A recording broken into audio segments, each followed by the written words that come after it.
आप सबको जोहार।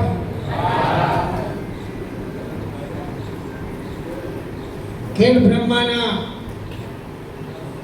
મારા આદિવાસી ભાઈઓ બહેનો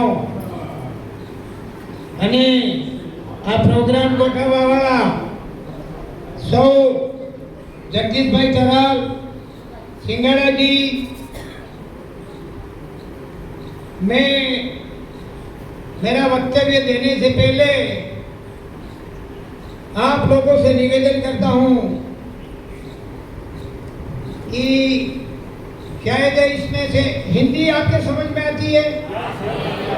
आज क्योंकि मैं गुजराती बोलता हूँ लेकिन कभी कभी क्या आगे पीछे हो जाता है कि वो पासो વધારે પણ लोग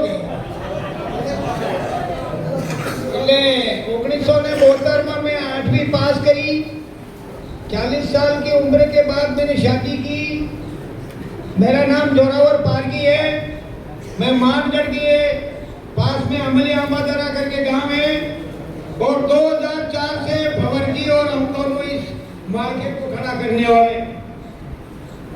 भंवर जी मुझे कहते थे कि दादा इस समाज के लिए कुछ करना पड़ेगा। ये मैंने कहा ये बदमाश पार्टियां अपनों को जिंदा नहीं रहने देंगी, तो इसका कोई उपाय क्या है। मैंने कहा अपने पहले अपनी जमानत और अपनों को बचावे ऐसी टीम तैयार करो। हमने पहली मीटिंग डूंगरपुर में की, दूसरी मीटिंग हमने शामलाजी में की, तीसरी मीटिंग हमने कवाट में की, छोटा उदयपुर, इसके बाद आपके अरवली में मीटिंग की भिलोड़ा में, और 2014 में हमें मानगढ़ पर 4 राज्यों के कार्यकर्ता इकट्ठे करके हमारे समाज के लिए क्या करना चाहिए और क्यों करना चाहिए ये निर्णय करके 14 जून को हमने आदिवासी परिवार लॉन्च किया। जैसे ही हमने लॉन्च किया जैसे भंवर जी एपीओ हो गए और मैं जेल चला गया। इसके बाद हमने कभी भी इस चीज को छोड़ने के लिए मंजूर नहीं किया। आप ये काम बंद कर दो, आपके ऊपर बहुत सारा खतरा। हमने कहा मरना मंजूर है लेकिन हम हमारे समाज के लिए ये काम करेंगे करेंगे करेंगे। भंवर जी आज तक 4 बार एपीओ हुए, मैं 3 बार जेल गया, ये भी आपको बता देता हूँ। हम इसके बाद भी हमने इस समाज को जगाने के लिए 1 सेकंड या 1 मिनट भी देरी नहीं की। 2018 में हमारा आदिवासी परिवार इतना जोरों से और इतना जवान में चढ़ चुका था तो हमको परेशान किया गया। फिर हमने कहा कि हमारे रखवाड़ू करे एवो मानस हूँ કરીને उभो करवो। પછી અમે નક્કી કર્યું કે રાજકારણમાં આપણે આપણી સુરક્ષા માટે बाबा साहेब कहता कि हमारे समाज को बचाना है और जागृत करना है तो सत्ता के मंदिरों पर कब्जा करो। फिर हमने 2 एमएलए जीताए, ये जो आज सांसद है राजकुमार जी और राम प्रसाद जी। क्यों कि हम राजकारण में नहीं जाना चाहते थे लेकिन हमारा कार्रवाई को रोकने के लिए बीजेपी और कांग्रेस रात दिन लग गई। ये 2 एमएलए जीत के गए और हमने चिंतन शिविर चालू किया। फिर हमारे को कोई आंच नहीं आई। फिर हमने इतना जोरों पे काम किया तो 2019 में कोरोना आ गया और कोरोना में मैं भी बीमार हो गया था, लेकिन ये आप लोगों के सहयोग से और आप लोगों के आशीर्वाद से या मदद से मैं 1.5 महीना हॉस्पिटल में भर्ती रहा। ये राजकुमार जी और सभी हमारे आदिवासी परिवार राजस्थान, मध्य प्रदेश, गुजरात, महाराष्ट्र सबने चंदा करके 4,80,000 रुपये मेरे को दिए और मुझे बचाया। डॉक्टर को बोला इसके बराबर सोना दे देंगे लेकिन ये आदमी मरना नहीं चाहिए। तो 2022 में मेरे 80% फेफड़े खत्म हो गए थे, कोरोना 10% बाकी थे। डॉक्टर ने कहा 48 घंटे तक इसकी जान नहीं जाएगी तो बच जाएगा, और 48 घंटे में मैं ट्रीटमेंट कर रहा हूँ और नहीं हुआ तो चला जाएगा। फिर मुझे मेरे पूर्वज और मेरे धरती चांद सूरज पानी पवन और अग्नि ने मुझे बचाया, और आप लोगों का साथ सहयोग और आशीर्वाद जो आज आपके सामने खड़ा हूं।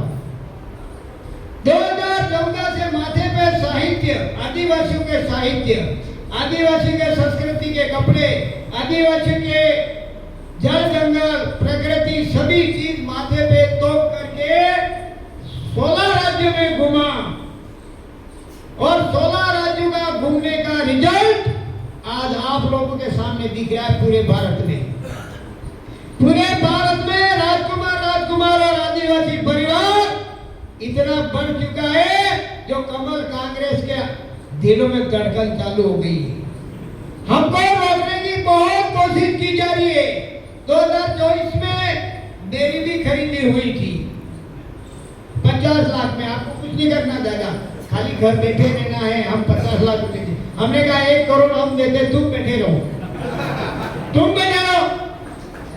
इसीलिए मेरा एक निवेदन है आपसे, देखो, एक कपड़ा कम पहनना, एक रोटी कम खाना, लेकिन बच्चों को पढ़ाना, और नौकरी के लिए पढ़ाओगे ऐसा कभी मत सोचना, जानकारी और जागृति के लिए पढ़ाना।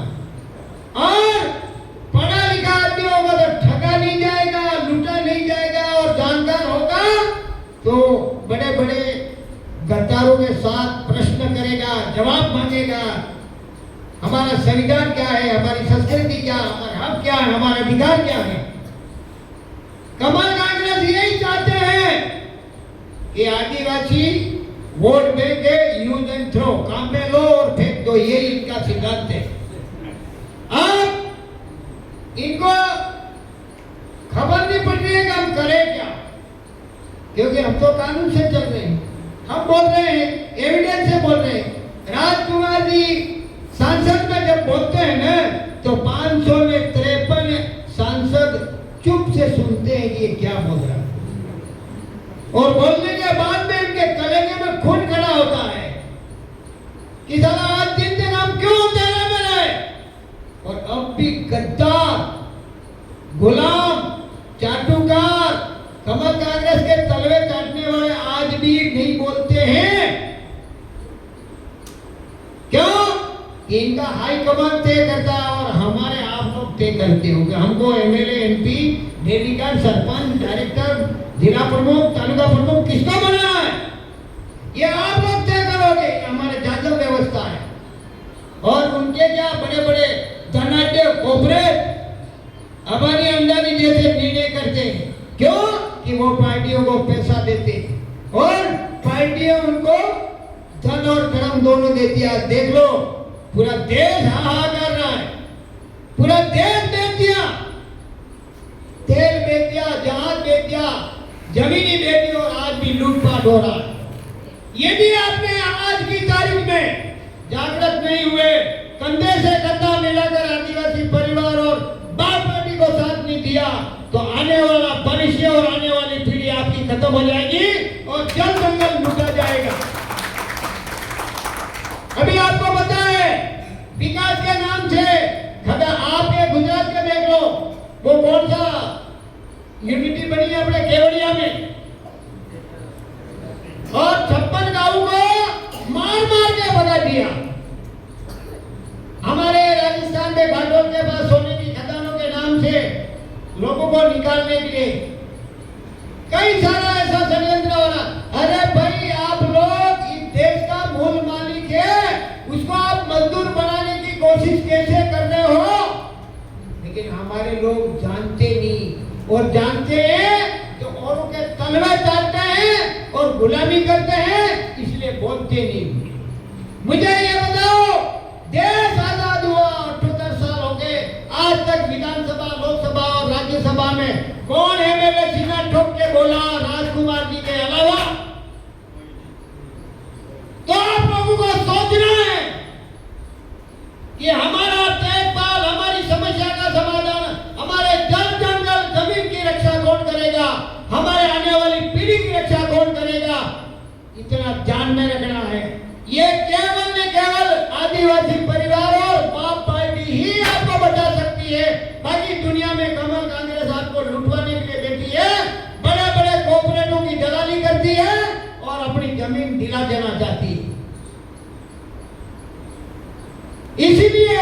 मेरा एक और कर्तव्य आपसे निवेदन है कि आपके साथ गद्दारी करे ऐसा डेलीकेट मत बनाओ। आपकी जल जंगल जमीन बेच खाए भिजवा दे ऐसे धारासभ्य को वोट मत दो। ऐसे आदमी को विधानसभा लोकसभा में मत भेजो जो आने वाली पीढ़ी को खत्म कर दे। हाँ अधिकार राजकुमार जी लोकसभा में बोलते थे, एक शब्द गलत नहीं बोलते। किसी भी मिनिस्टर या किसी भी मंत्री या किसी की हिम्मत नहीं है कि राजकुमार जी आप गलत बोल रहे हो। क्यों? नाप तोल के और संविधान और एविडेंस के साथ बोलते हैं। आज दिन तक जवाब नहीं दिया अमित शाह ने और प्रधानमंत्री ने। 45 प्रश्न रखे, अभी तक इनकी हिम्मत नहीं हो रही है जवाब क्या दे। ना कहते तो तुम संविधान को नहीं मानते हो, हाँ दे तो पूरा करना पड़ेगा। ऐसे फंसे हैं तो वो वहां से यूं कहते हैं कि इन आदमियों को रोको, इन पार्टियों को रोको। और यह हमारे तलवे चाटने वाला उदयपुर का मनालाल सांसद है और हमारे वो क्या नाम है बाबू खराड़ी जनजातीय मंत्री। अरे आदिवासी होकर के आदिवासी के विरोध में बोलता है। यानी मुझे यूं लगता है कि डीएनए कहीं मिस हो गया है। तो आदिवासी बोले कहीं आगे पीछे तो नहीं हो गया। अब इनको क्या है, पार्टी हाईकमान भेजती है तुम गलत करो सही करो लेकिन इनको रोको। अभी हम तो संविधान के अलावा बोलते नहीं। हमारा तो मैं जो बोल रहा हूँ सुप्रीम कोर्ट के जजमेंट के आधार पे बोलता हूँ। भाई देश का मूल मालिक है सुप्रीम कोर्ट के आधार, संविधान बोलता है। 5वीं और छठवीं सूची बोलती है रूढ़िगत ग्राम सभा के अंदर में आदिवासियों की सुरक्षा की गारंटी 13(3) का बोलता है। फिर आप कैसे कह रहे हो? इसीलिए आपको बार बार कह रहे देखो इनका 3-4 षड्यंत्र चल रहे हैं। एक तो हमारे भाइयों को अनपढ़ रखना, साक्षात करना और उनके नाम से पैसा खाना। जैसे अभी एजुकेशन के अंदर में क्या है, प्राइवेट स्कूल ही खोली। प्राइवेट स्कूलों में क्या है, मेरे जैसा गरीब बच्चा थोड़ी पढ़ा सकता है। 50,000 1 लाख ऐसे बीएड करने जाओ, डॉक्टर बनाने जाओ तो 1 करोड़ रुपया है। तो गरीबों का साथ अन्याय। और इस देश का मूल मालिक आदिवासी है तो अन्याय क्यों? मालिक को मजदूर क्यों बना रहे हो? मजदूर नहीं बनाएंगे जमीन नहीं मिलेगी, मूर्ख नहीं बनेगा, वोट नहीं देगा, जानकार हो जाएगा तो सामने बोलेगा, प्रश्न करेगा। इसे पढ़ा पहली से आखिरी तक तो फेल करना ही नहीं है, ये इन्होंने कानून बनाया। और इसके बाद भी पढ़ता है तो प्राइवेट स्कूल है, रुपया खोस लो, मूर्ख बनाओ, आगे मत बढ़ने दो। पहला षड्यंत्र।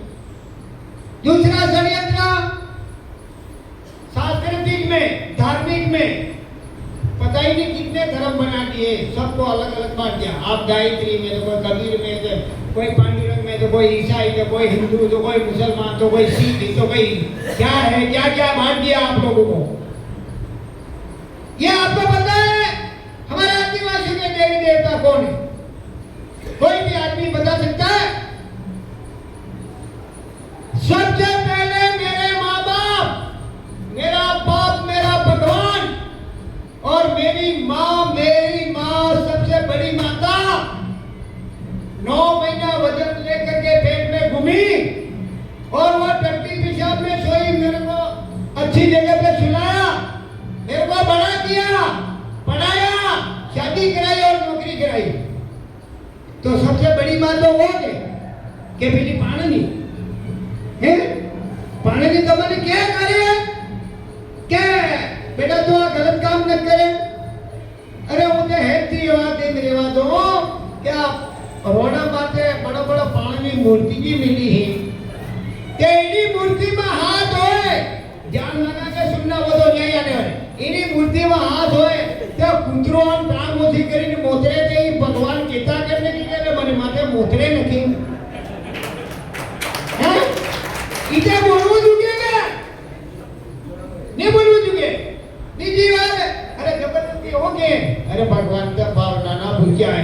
खीर पूरी पड़ा मिले। अरे काय वांधो नहीं पावना रवि, मैं किसी धर्म का विरोधी नहीं हूँ, लेकिन मेरे समाज के साथ गद्दारी करेंगे तो उसकी खेल भी नहीं है यूं। इसीलिए वो फिर मैंने पूछा कि भाई आपके भगवान खाना खाते? हाँ खाते हैं। तो बहुत अच्छी बात है, खीर पूरी खाते हैं? हाँ खाते हैं। मैंने कहा रट्टी जाते हैं नहीं जाते? वो अटक गया। मैंने कहा भाई मैं यूँ कह रहा हूँ कि खाना अपन खाते हैं तो अपन बाथरूम जाते हैं, गाड़ी में जाते हैं, वो क्यों नहीं जाते? ये सिर्फ वोट बढ़ाने के तरीके हैं, आप लोगों को लूटने और लूटने का तरीका है। आप समझो, धर्म के अंदर हमको बांटा, राजनीतिक में हमको बांटा, शामिल नहीं होने दिया, सोचने नहीं दिया, समझने नहीं दिया और जानने भी नहीं दिया। आज दिन तक किसी को संविधान पढ़ाया है? 78 साल हो गए, अभी तक हमको नहीं पढ़ाया। क्यों भाई? क्यों? जानकार हो जाएगा और जागृत हो जाएगा तो हमारे सामने प्रश्न करेगा, हक और अधिकार मांगेगा। इसीलिए हमको संविधान नहीं पढ़ने दिया, नहीं पढ़ाया गया। अब तीसरा इनको बांट देने का, बांटने के बाद में सुनते देना और देखते रहना, काम हो जाएगा।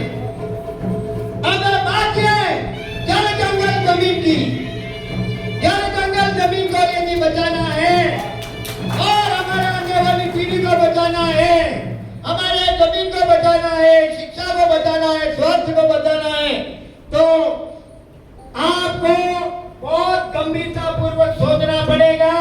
और आदिवासी परिवार और बाप पार्टी से कंधा मिला करके आप लोगों को साथ देना पड़ेगा और सजग रहना पड़ेगा। जानकारी और जागृति सबसे बड़ा हथियार है।